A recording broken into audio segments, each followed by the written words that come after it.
জনগণের রাজনীতি নাকি রাজনীতির জনগণ? রাজনীতির আয়নায় কতটা প্রতিফলন জনগণের? তাদের অবস্থান কোথায়? যদি না পারেন তাহলে দায়িত্ব নিয়েছেন কেন? মানুষের আয়ের সাথে ব্যয়ের সঙ্গতি নেই, খেটে খাওয়া মানুষ বিপদে আছে। কতগুলো জঞ্জাল উপদেষ্টা তৈরি করেছেন, কথা বলতে জানে না, হাঁটতে জানে না। ইউনুসের নেতৃত্বে আরেকটা বোঝা যেন আমাদের মাথায় চেপে বসছে। ক্ষমতার লোভে, ক্ষমতার কাছাকাছি থাকার জন্য এই কুকুরেরা, আমি স্পষ্টভাবে বলতে চাই, তারা ক্ষমতার কাছে বিকে যাচ্ছে।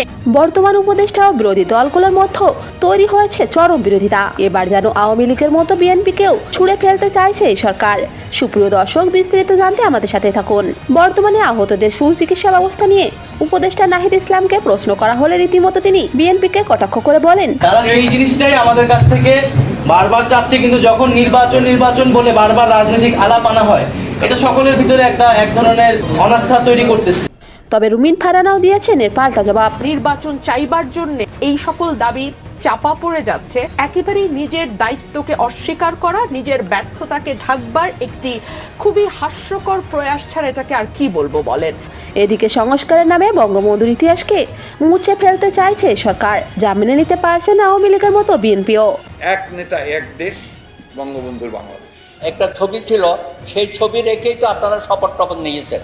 একটি ছবি টানানো বা নামানো, এটা কি একজন মন্ত্রী পদমর্যাদার উপদেষ্টার কাজ হতে পারে? এছাড়া উপদেষ্টাদের মূল উদ্দেশ্য সংবিধান পরিবর্তন করে ক্ষমতায় দীর্ঘদিন অবস্থান করা, যার পক্ষে নেই বিএনপি। এ বিষয়ে মির্জা ফখরুল বলেন, অন্তর্বর্তীকালীন সরকারকে অনির্দিষ্টকালের জন্য রাখা হবে, একেবারেই পরিবর্তন করে দেবে, সমস্ত সংস্কার তাই করে দেবে। আপনি মনে হয় যে জিদ করেছেন যে আমাদের বাচ্চা ছেলের মতো, যে আমাদের কথা শুনবেন না, আমরা যাই বলবো সেটি শুনবেন না। তা আপনি তো স্বৈরাচারের মতো শাসন করছেন। আপনি যদি স্বৈরাচারের মতো শাসন চালায় যান, তো স্বৈরাচারের সাথে যে আচরণ আমরা করি, সে আচরণ আপনি পাবেন। আপনারা বাধা নিয়ন্ত্রণ করেন না, আপনি জনগণের কথা শুনেন না। আপনারা খালি কোন মন্ত্রণালয় চেঞ্জ করতে হবে, কোনটা আওয়ামী লীগের দালাল আছে, কোনটা অমুক আছে, এইগুলি আপনারা নিয়ে ব্যস্ত। সরকার যে ফর্মে আসলে মানুষকে অ্যাড্রেস করছে, এই গণভুত্থানটাকে দিন দিন জনভুত্থানের সাথে বেইমানি করছে। তো ভিউয়ার, আপনার কি মনে হয় বর্তমান উপদেষ্টারা কি চাইছে? অবশ্যই জানান কমেন্টে।